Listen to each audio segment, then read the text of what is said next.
स्वागत है आप सभी का मेरे YouTube चैनल बायोलॉजी स्क्वाड में। मैं डॉक्टर प्रीति श्रीवास्तव आप सभी का हार्दिक स्वागत करती हूँ और एक बार फिर से आपके सामने हूँ। कोरोना से जंग जीतकर ठीक हो गई हूँ मैं आज लगभग, और अपने आप को बहुत अच्छा महसूस कर रही हूँ। और इसी संदर्भ में मैं आपसे अपने कुछ विचार शेयर करना चाहती हूँ, अपने कुछ सुझाव को, जो मेरा अनुभव रहा उसको मैं आपसे शेयर करना चाहती हूँ सभी से। ये किसी क्लास से संबंधित नहीं है, 9th 8th 10th सभी लोगों से, एक जनरल लोगों से मैं अपने जो अनुभव मेरा है, जो एक्सपीरियंस के आधार पर मैं आपसे कुछ शेयर करना चाहती हूँ। कुछ चीज़ों का विशेष ख्याल रखना चाहिए हम लोगों को, जैसे दो तो बहुत अनिवार्य है। एक तो मास्क, अब तो दोहरा मास्क लगाना है। एक मास्क लगाइए, उसके ऊपर N95 भी लगा लीजिए, इट्स बेटर। तो मास्क आपको बिल्कुल संजीवनी है और बहुत ज़रूरी है मास्क लगाना, और हाथ धोते रहना साबुन से। ये दो कंपलसरी है। सब लोग बताते हैं, सभी कहते हैं, मैंने भी कह दिया एक बार फिर से आपको, मास्क लगाइए और अपने आप को सुरक्षित महसूस करिए। हम लोग सभी जानते हैं कि नाक और मुंह, ये दो जो छिद्र हैं हम लोगों के, इससे हम लोग बाहरी वातावरण से हमेशा संबंधित रहते हैं। और ख़ास करके जो वायरस, जर्म्स, बैक्टीरिया जो भी है, नाक के थ्रू, रेस्पिरेशन के थ्रू चला जाता है और हमारे लंग को प्रभावित करता है। इसलिए better to put mask on your nose. बंद कर लीजिए और जब ज़रूरत हो तब उतारिए, इट्स वेरी कंपलसरी। मैं आपसे कुछ और अपने अनुभव को साझा करना चाहूँगी। विशेषकर हम लोग देखते हैं, जो हम लोगों का रहन सहन है या हमारे पास जो जगह होती है, इतनी जगह नहीं होती है कि सारे लोग अलग अलग आइसोलेटेड रह सकें, या बहुत ज़्यादा हम लोग SOP का पालन कर सकें।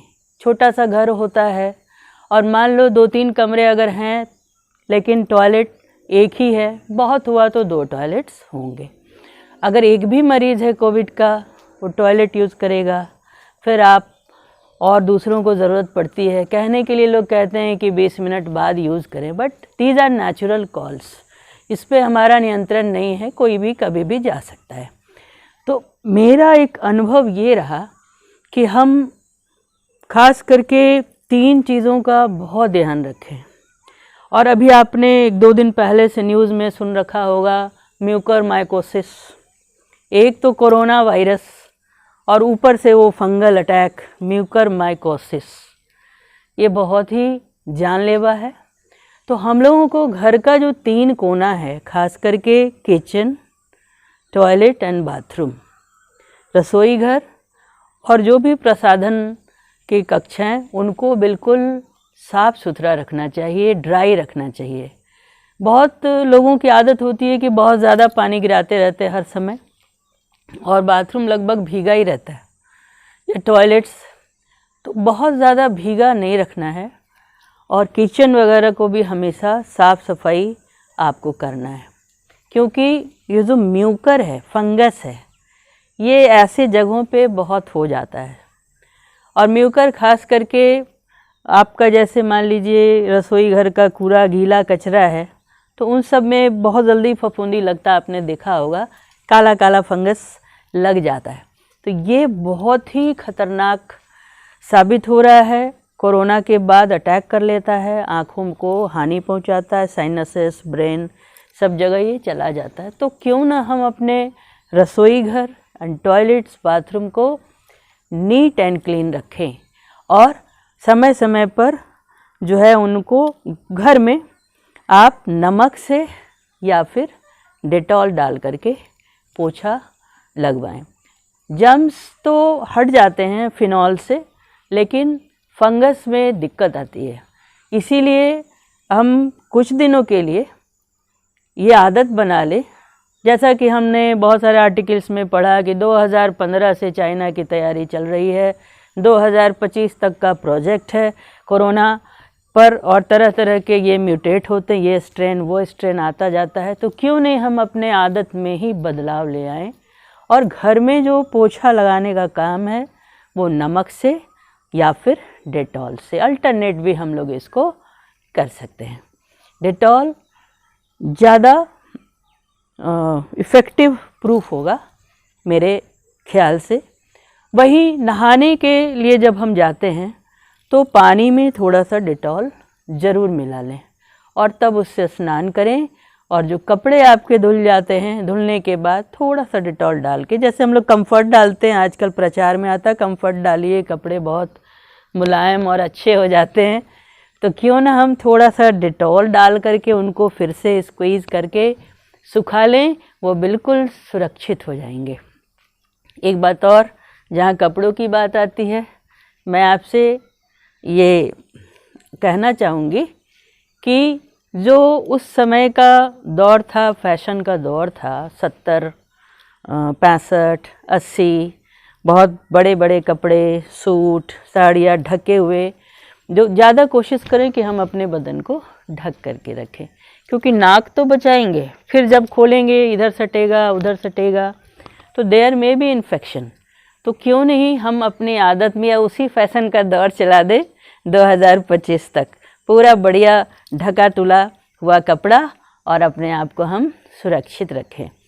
हम सभी जानते हैं हवा के बिना जीना मुश्किल है, लेकिन ये हवा से फैल रहा है, और हवा से फैल रहा है यानी वातावरण में ऑक्सीजन होते हुए भी हम ऑक्सीजन के लिए तड़पने लगते हैं, क्योंकि ये वायरस घुस जाता है लंग में, फेफड़े में जा कर के, और वहाँ जा कर के फेफड़ा को डैमेज कर देता है, यानी हमारे ऑक्सीजन लेने की क्षमता पर ही अटैक कर डालता है। तो ये बहुत बड़ी चीज़ है। तो इससे हम कैसे निपटेंगे, ये भी हम लोगों ने, डॉक्टर ने सलाह दी थी, मेरे डॉक्टर बच्चों ने कहा था मैम स्टीम इन्हेलेशन कीजिए, मैम गार्गल कीजिए गर्म पानी बेटाडीन डाल करके, बहुत अच्छा था। और मुझे याद आ गया 10-15 साल पहले डॉक्टर PK शर्मा मेरे भाई, वो हमेशा कहते थे, सर्दी होती थी कहते थे अरे मैडम स्टीम इन्हेलेशन ले लीजिए, दवा लेने की ज़रूरत नहीं है। मान सकते हैं कि बहुत ज़्यादा एविडेंस नहीं होंगे इनके, लेकिन बहुत कारगर होता है। और हम एक बार स्टीम इन्हेलेशन ले लें, या तो सोते वक्त ले लें या सुबह जाग करके ले लें। एक बार कम से कम स्टीम इन्हेलेशन कर लें, और एक बार गर्म पानी में बेटाडीन डाल करके गार्गल हम लोग कर सकते हैं, नमक डाल करके भी गार्गल कर सकते हैं। तो ये हो गई। और ये डेटॉल बहुत इम्पॉर्टेंट है, इसको याद रखना है, एक मुख्य इंग्रेडिएंट के रूप में, एक मुख्य आइटम के रूप में आपको रखना है हर घर में। इसको आप ज़रूर रखेंगे। वेंटिलेशन होना चाहिए घर में, हवा का आना जाना। जैसे तो हवा से फैलने वाली बीमारी है, लेकिन बिना हवा के हम रह नहीं सकते। आप देख रहे हैं मेरे पीछे ये बेल का पेड़ है, और इसके पीछे विशाल पीपल का वृक्ष है, जीवनदायिनी, जो ऑक्सीजन प्रदान करने वाला पौधा है। तो हमने वेंटिलेशन घर में रखना है। अगर वेंटिलेशन कम है तो एग्जॉस्ट फैन लगा लें, जो अंदर के हवा को बाहर करे और फिर आप फ्रेश एयर ले सकें। वेंटिलेशन बहुत ज़रूरी है। और इन सारी चीज़ों को जब हम करते हैं तो एक मानसिक रूप से हम मजबूत बनते हैं। कोरोना एक ऐसी महामारी है जो हमें शारीरिक रूप से कमज़ोर तो कर ही देता है और मानसिक रूप से भी कमज़ोर कर देता है, लेकिन हम अपने मनोदशा को सुधारें, बहुत स्ट्रांग रखें और इन सारी छोटी छोटी चीज़ों को अमल करें। एक छोटी सी बात और है, हम लोगों का ध्यान नहीं जाता है। रोज़ हम ब्रश करते हैं, टंग क्लीन करते हैं, जिभिया करते हैं, लेकिन उसको हम लोग धो नहीं पाते हैं। लेकिन जो कोविड पेशेंट हैं या घर में अभी तो लगभग हर 5वां व्यक्ति जो है कोविड से पीड़ित है, तो हमें अपने ब्रश जिभिया को भी सैनिटाइज करना चाहिए या उनको भी थोड़ा डेटॉल पानी से वॉश करके रख लेना चाहिए। टंग क्लीनर को रोज़ आप हैंड वॉश से धो डालें। थोड़ा सा साबुन से उसको धो करके रख दीजिए। बहुत छोटी छोटी सी चीज़ें हैं। और टॉयलेट में घर में मेंबर्स ज़्यादा हैं तो आप टॉयलेट का यूज़ करें और उसके बाद एक बकेट में पानी में फिनॉल वगैरह डाल के रखें और 1-2 मग उसमें डाल दिया करें। तो ये सारी चीज़ें हम लोगों को बहुत राहत देगी।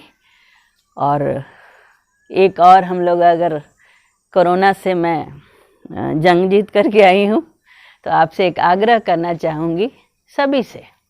जब हमें मालूम है कि पीपल जो है वो ऑक्सीजन देता है, हमें पता है कि नीम बहुत जर्म किलिंग का काम करता है, तो क्यों नहीं हम एक प्रण ले लें कि हर एक 500 मीटर पर एक पीपल का वृक्ष लगा लें।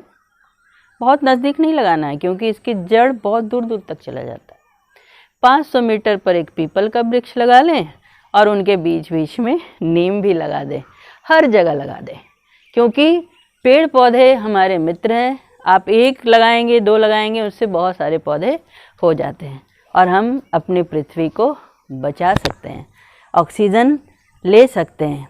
हम सभी जानते हैं, बच्चे जानते हैं, जो पढ़ते हैं वो जानते हैं कि हम लोगों को 1 मिनट में 7 से 8 लीटर ऑक्सीजन चाहिए। 1 मिनट में एक कोविड पेशेंट को 81,000 लगभग लीटर एक दिन में उनको ऑक्सीजन चाहिए होता है।